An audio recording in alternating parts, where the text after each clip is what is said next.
आपका स्वागत है सक्सेस मिरर यूवी शेवतकर इस चैनल पर। आज हम आपको रजिस्ट्रेशन के बाद जो कॉल आने वाला है और उस पे जो थर्ड क्वेश्चन रहेगा उस पे आज हमारा ये चौथा वीडियो बन रहा है जो आपको थर्ड क्वेश्चन के लिए मदद करेगा। तो आज इसके बारे में हम पढ़ेंगे थर्ड क्वेश्चन। तो आज हमारा पहला क्वेश्चन है, हड़प्पा सभ्यता की खोज किस वर्ष हुई? हड़प्पा सभ्यता की खोज किस वर्ष हुई? आप कमेंट्स बॉक्स में आंसर दे सकते हैं, 5 सेकंड आपके पास है। 1921, 1922, 1931, 1953। तो हड़प्पा सभ्यता की खोज हुई 1921 में, 1921 में हड़प्पा सभ्यता की खोज हुई और यह हड़प्पा सभ्यता रावी नदी के किनारे, रावी नदी के किनारे हड़प्पा सभ्यता है और दयाराम सयानी इन्होंने हड़प्पा सभ्यता की खोज की। दयाराम सयानी ने हड़प्पा संस्कृति की खोज की और 1922 में मोहनजोदड़ो यह सभ्यता की खोज हुई 1922 में। मोहनजोदड़ो की खोज हुई 1922 में और यह सिंधु नदी के किनारे है। सिंधु नदी के यह किनारे है और यह बैनर्जी इसके खोज करता है, मोहनजोदड़ो की खोज करता है बैनर्जी। और 1931 में सेकंड गोलमेज परिषद भी हुई, यह आपको मालूम है 1931 में। और चहुदड़ो यह सभ्यता की खोज हुई, चहुदड़ो यह सभ्यता की खोज 1931 में हुई। 1931 में चहुदड़ो यह सभ्यता की खोज हुई और यह चहुदड़ो भी सिंधु नदी के किनारे ही है। गोपाल मुजुमदार यह इसकी खोज करता है, गोपाल मुजुमदार इसके खोज करता है। चहुदड़ो यह सभ्यता सिंधु नदी के किनारे है और यह गोपाल मुजुमदार इसके खोज करता है। और 1953 में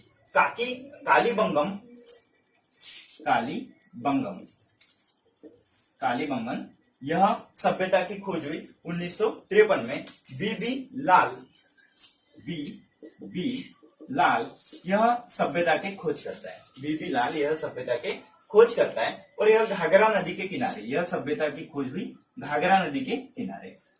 तो हड़प्पा सभ्यता की खोज 1921 में हुई जो रावी नदी के किनारे है, और दयाराम सयानी इसके खोज करता है। 1922 में मोहनजोदड़ो की खोज हुई जो सिंधु नदी के किनारे है, जिनके खोज करता बैनर्जी है।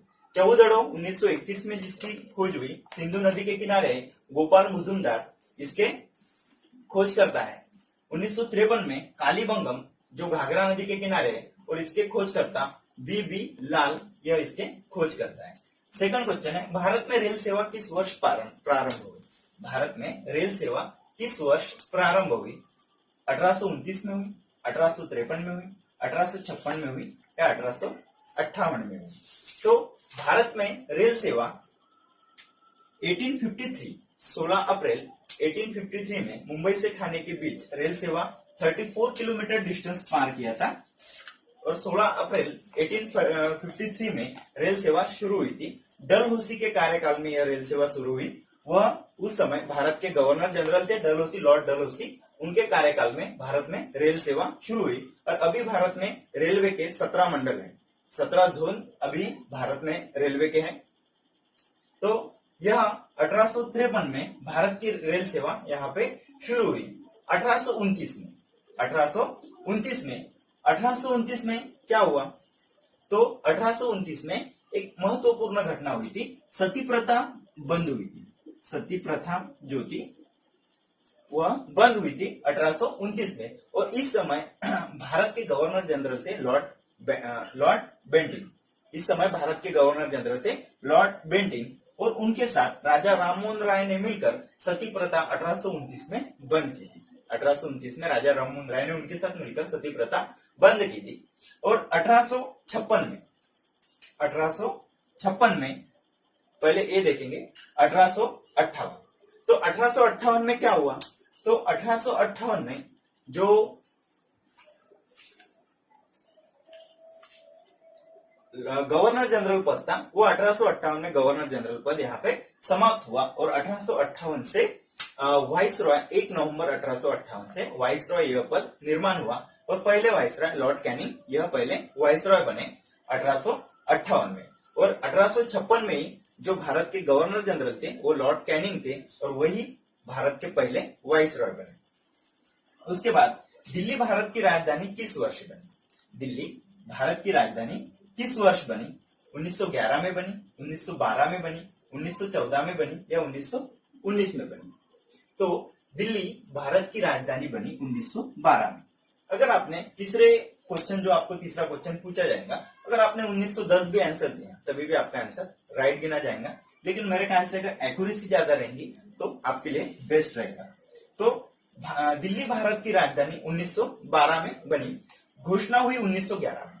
1911 में घोषणा हुई। पहले भारत की राजधानी कलकत्ता थी, 1911 में भारत की राजधानी दिल्ली बनाने की घोषणा हुई और कायदे के अनुसार 1912 में दिल्ली को भारत की राजधानी घोषित किया गया। और 1911 में जो बंगाल की फाड़नी थी वह रद्द की, जो 1905 में हुई थी।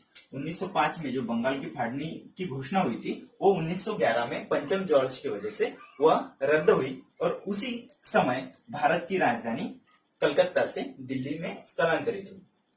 1914 में पहला विश्व युद्ध हुआ।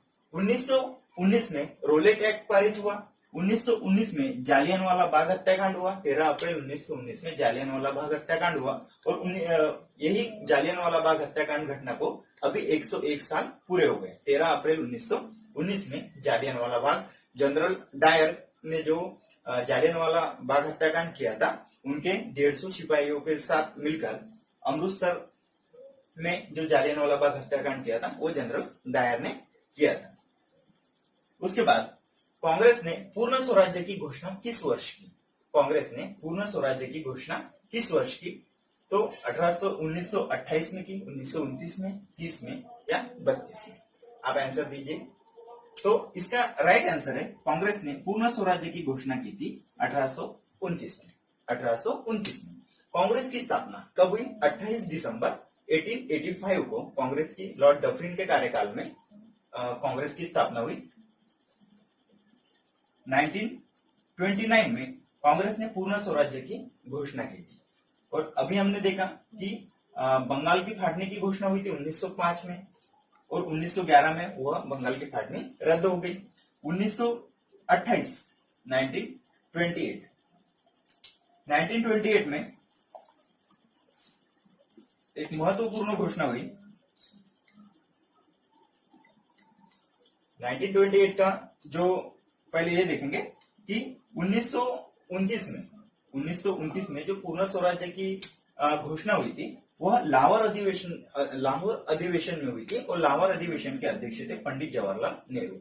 लाहौर अधिवेशन के अध्यक्ष थे पंडित जवाहरलाल नेहरू और इन्होंने पूर्ण स्वराज्य की घोषणा यहाँ पे की थी। 1930 में 12 मार्च 1930 में नमक सत्याग्रह हुआ था। 12 मार्च 1930 में नमक सत्याग्रह हुआ था जो महात्मा गांधी द्वारा साबरमती आश्रम से दांडी तक किया गया था। जो महात्मा गांधी के साथ 78 उनके अनुयायी थे और उन्होंने 6 अप्रैल 1930 में जो नमक सत्याग्रह था वो पूरी तरह पूरा किया और 1930 में ही पहली गोलमेज परिषद हुई थी। 1932 में लास्ट जो थर्ड गोलमेज परिषद थी वो थी और 1900 जो बीच का है 1931 उस गोलमेज परिषद में महात्मा गांधी वहां पे प्रेजेंट थे। 1930, 1931 और 1932 के तीनों गोलमेज परिषद को डॉक्टर बाबा साहेब आम्बेडकर दलितों के नेता के रूप में वहां पे प्रेजेंट थे। 1932 में डॉक्टर बाबा साहेब आम्बेडकर और महात्मा गांधी में पुणे करार भी हुआ। 1932 में डॉक्टर बाबा साहेब आम्बेडकर और महात्मा गांधी में पुणे करार भी हुआ। और उसके बाद एक जो ऑप्शन है 1928 में साइमन कमीशन भारत आया। 1928 में साइमन कमीशन भारत आया। साइमन कमीशन 1928 में साइमन कमीशन भारत आया। 1929 में पूर्ण स्वराज्य की घोषणा लाहौर अधिवेशन में हुई जिसके अध्यक्ष पंडित जवाहरलाल नेहरू थे। 1930 में नमक सत्याग्रह हुआ 12 मार्च 1930 में साबरमती से दांडी तक। 1932 में पुणे करार हुआ डॉक्टर बाबा साहेब आम्बेडकर और महात्मा गांधी। तो यह थे हमारे 4 क्वेश्चन। उसके बाद नेक्स्ट क्वेश्चन है हमारा, वास्को दी गामा भारत में किस वर्ष आए? 1498 में आए, 1540 में आए, 1600 में आए या 1909 में आए। तो वास्को दी गामा भारत में आए 1498 में, 1498 में Vasco da Gama Cape of Good Hope को राउंड मार के वह भारत में आए थे और उन्होंने भारत की खोज की 1498 में। वो एक पोर्तुगीज खलासी थे और केप ऑफ गुड होप को राउंड मार के वो कालीकत बंदर पे पहली बार आए थे। उसके बाद जो 1540 है, सौर मंडल की खोज कोपरनिकस द्वारा हुई थी। 1540 में सौर मंडल की खोज कोपरनिकस द्वारा हुई थी। कोपरनिकस द्वारा सौर मंडल की खोज 1540 में हुई थी और ग्रहों के नियम जो 1600 में, ग्रहों के गति का नियम केपलर द्वारा खोज की गई। ग्रहों के गति का नियम जो है वह केपलर द्वारा 1600 में खोज की गई थी और सौर मंडल की खोज कोपरनिकस द्वारा 1540 में की गई थी और 1909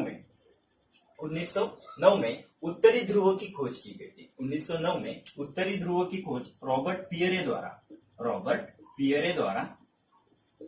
पियरे द्वारा उत्तरी ध्रुव की खोज 1909 में की गई थी। ग्रहों की गति का नियम केपलर द्वारा 1600 में, 1540 में सौर मंडल की खोज कोपरनिकस द्वारा और भारत की खोज वास्को दी गामा द्वारा। Vasco da Gama Cape of Good Hope को राउंड मार के भारत में आए थे कालीकत बंदर पे। नील नदी की लंबाई कितनी है? नील नदी की लंबाई कितनी है? 2525, 6240, 6296 या 6690। तो नील नदी की लंबाई सबसे ज्यादा लंबी नदी है, तो 6690 उसकी लंबाई है। नील नदी की लंबाई है 6690। विक्टोरिया झील से नील नदी का उगम स्थान है। नील नदी का उगम स्थान है विक्टोरिया झील। और पहला जो ऑप्शन है हमारा 2525, यह गंगा नदी की भारत में लंबाई है 2525, जहां गंगा नदी का उगम स्थान गंगोत्री से होता है और भगीरथी और अलकनंदा मिलकर भगीरथी और अलकनंदा मिलकर गंगा नदी बनती है और गंगा नदी का उगम स्थान गंगोत्री। 2525 गंगा नदी की पूरी लंबाई है। 6240 मिसिसिपी नदी की लंबाई है।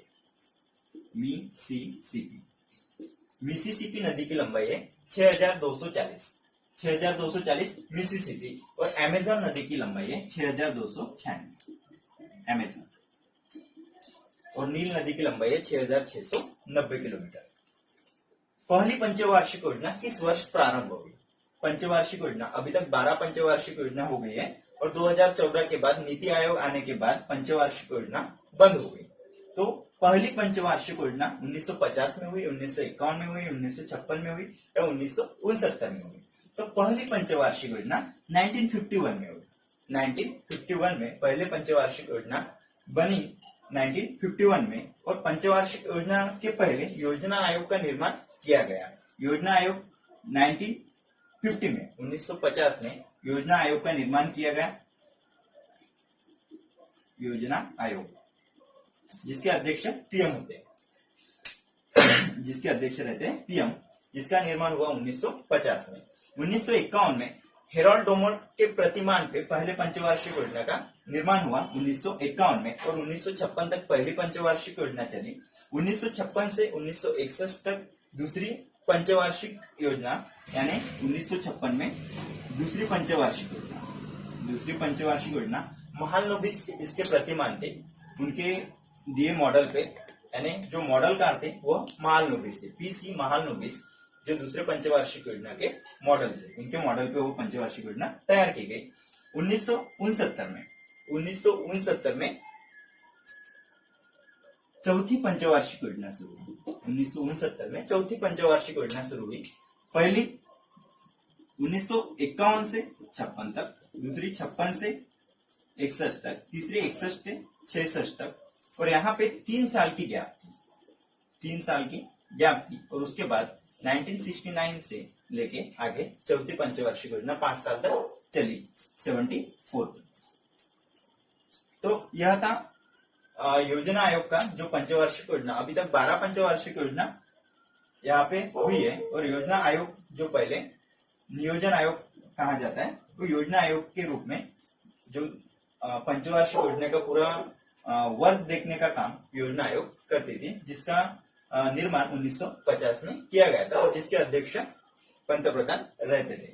और अभी योजना आयोग की जगह पे नीति आयोग का निर्माण किया गया। उसके बाद नेक्स्ट क्वेश्चन, भाषा आधार पे बना पहला राज्य आंध्र प्रदेश का निर्माण किस वर्ष हुआ? जो पहले भाषा आधार पे बना था, जो भारत का पहला स्टेट आंध्र प्रदेश का निर्माण किस वर्ष हुआ? 1953, 1960, 1963, 1972। तो भाषा आधार पर बना पहला राज्य आंध्र प्रदेश का निर्माण 1953 में हुआ था। 1953 में आंध्र प्रदेश का निर्माण किया गया। 1960 में महाराष्ट्र और गुजरात राज्य का 1 मई 1960 में महाराष्ट्र और गुजरात राज्य का निर्माण हुआ। 1963 में नागालैंड राज्य का निर्माण हुआ। 1963 में नागालैंड राज्य का निर्माण हुआ और 1972 में मेघालय, त्रिपुरा और मणिपुर, 3 राज्य मेघालय, त्रिपुरा और मणिपुर राज्य का निर्माण हुआ। 1963 में नागालैंड, 1960 में MH और गुजरात और 1953 में आंध्र प्रदेश का निर्माण हुआ। संवैधानिक संशोधन संबंधी अनुच्छेद कौन सा है?